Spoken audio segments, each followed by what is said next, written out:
ಈ ಟೆಚಪ್ ಗೆಟಪ್ ಎಲ್ಲ ಅಂತ ಇಟ್ಕೊಬೇಡ ಕಡೆಯ ಮೊದ್ಲು ಆತ್ಮೆ ಪೈಸಾ ಕಾಸ್ನ ಹಿಂಗ್ ಕಸಿನಂಗ್ ಎಸಿತಾ ಇರೋದ್ ನೋಡಿದ್ರೆ ಇದು ಕಷ್ಟಾರ್ಜಿತವಾದಲ್ಲ ಅಂತ ಚೆನ್ನಾಗ್ ಅರ್ಥ ಆಯ್ತದೆ.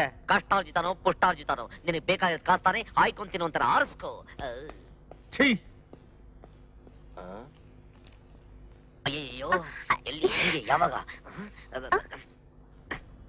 ಏನ್ರಿ ಇದು? ಏಯ್ ನಿಮ್ಮಪ್ಪ ಕಾಸು ಹಾರಿಸ್ಕೊಂತಾರ ಬೇಗ ಬಾರಿ.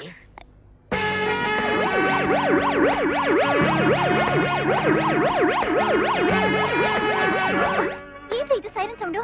ಅದು ನಿಮ್ಮಪ್ಪನಿಗೆ ದುಡ್ಡು ಕೊಟ್ಟನಲ್ಲ, ಆ ಖುಷಿಲಿ ಹಾರ್ಟ್ ಅಟ್ಯಾಕ್ ಆಗಿರ್ಬೇಕು. ಆಂಬುಲೆನ್ಸ್ ಸೌಂಡು ನಿನಗೆ ಯಾಕೆ?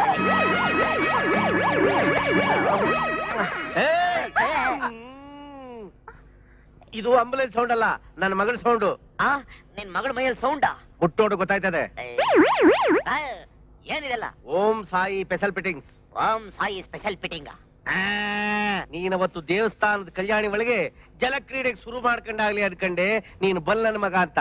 ಅದಕ್ಕೆ ಮುಂಜಾಗ್ರತಾ ಕ್ರಮವಾಗಿ ನನ್ನ ಮಗಳ ಮೈನಲ್ಲಿ ಸೈರನ್ ಮಿಷನ್ ಫಿಟ್ ಮಾಡಿಸಿ ಕರೆಂಟ್ ಹರಿಸ್ಬಿಟ್ಟಿದೀನಿ. ನೀನ್ ಏನಾದ್ರು ಕಬಡ ಕಣವ, ಸಾಕ ಅವನಿಗೆ ಸಿಗ್ನಲ್ ನನಗೆ ಸೇಫ್ಟಿ ನಿನ್ಗೆ. ನಿಮ್ಮ ತಾತ ಏನಾದ್ರು ಪವರ್ ಕಾರ್ಪೊರೇಷನ್ ಮಿನಿಸ್ಟರ್ ಆಗಿದ್ರ? ಇನ್ನೇನ್ ಮಾವ ನಿನ್ ಮಗಳನ್ನ ಟೆನ್ ಸೆಟ್ ಅಂತ ತಿಳ್ಕೊಂಡ್ಬಿಟ್ಟಿದ್ಯಾ ಸೈರನ್ ಮಿಷನ್ ಫಿಕ್ಸ್ ಮಾಡಕ್ಕೆ. ಹಿಂಗಾದ್ರೆ ನಮ್ಮ ಮಕ್ಕಳೆಲ್ಲ ಹುಟ್ಟೋದು ಟ್ರಾನ್ಸ್ಫರಮ್. ಇಷ್ಟೆಲ್ಲ ಅರೇಂಜ್ಮೆಂಟ್ ಮಾಡೋ ಬದಲು ಸ್ಟೈಲ್ ಪ್ರಸ್ತಾವ ಫಿಕ್ಸ್ ಮಾಡಿದ್ರೆ ಒಂದು ಲೆವೆಲ್ ಆಗಿತ್ತಿರೋದು. ನನ್ ಕೈ ನೀನ್ ಕುತ್ತಿಗೆ ಲೆವೆಲ್ ಬರೋಷ್ಟರಲ್ಲಿ ನಾನೇ ಸ್ಟೈಲ್ ಆಗಿ ಹೋಗ್ಬಿಡ್ತೀನಿ. ಬರವಾ. ಅರೆ ಓ ಸಿಂಹ ಬೇಟಿ, ಸಿಂಹ ಬೇಟಿ. Hi dad. ನಾಳೆ ನಿಮ್ದಕ್ಕೆ ಬರ್ತಡೆಗೆ ನಾನ್ ಏನ್ ಪ್ರೆಸೆಂಟೇಶನ್ ತಂದಿದ್ದೀನಿ ಹೇಳಿ ನೋಡೋಣ. ಏನ್ ತಂದಿದ್ದೀರಾ ಡ್ಯಾಡಿ? ನೀನೇ ಗೆಸ್ ಮಾಡು. Golden watch? No. Diamond necklace? No no. ಕಣ್ಮುಚ್ಕೋ. ಓಕೆ. ಅರೆ ಓ ರಂಗ, ನಿಮ್ದಕ್ಕೆ ಆ ಪ್ರೆಸೆಂಟೇಶನ್ ತಗೊಂಡು ಇಲ್ಲಿಗೆ ಬನ್ನಿ.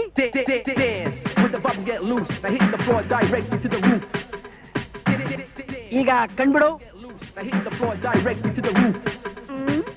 ಡ್ಯಾಡಿ, ಈ ಗೊಂಬೆಲಿ ಏನ್ ಸ್ಪೆಷಾಲಿಟಿ ಇದೆ? ಇದು ಒಂದು ಮಾತಾಡೋದು ಬೊಂಬೆ ಅಮ್ಮ. ಹಸಿಮಾ, I am your mama. Wow, what a surprise. You are very nice. Daddy, thank you for the presentation. You are welcome. Rangappa, ಈ ಗೊಂಬೆನ ನನ್ನ ರೂಮಲ್ಲಿ ತಂದಿಡು.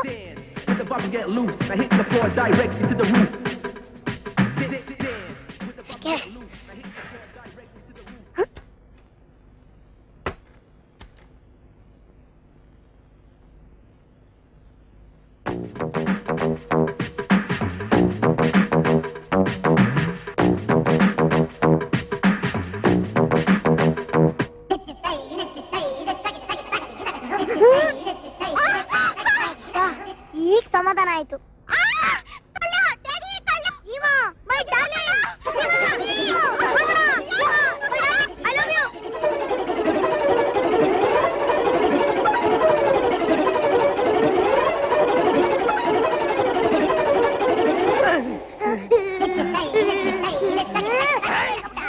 ನಮ್ದಕ್ಕೆ ಮೋಸ ಮಾಡ್ತೀರಾ, ನಿಮ್ದಕ್ಕೆ ಸುಮ್ನೆ ಬಿಡೋದಿಲ್ಲ.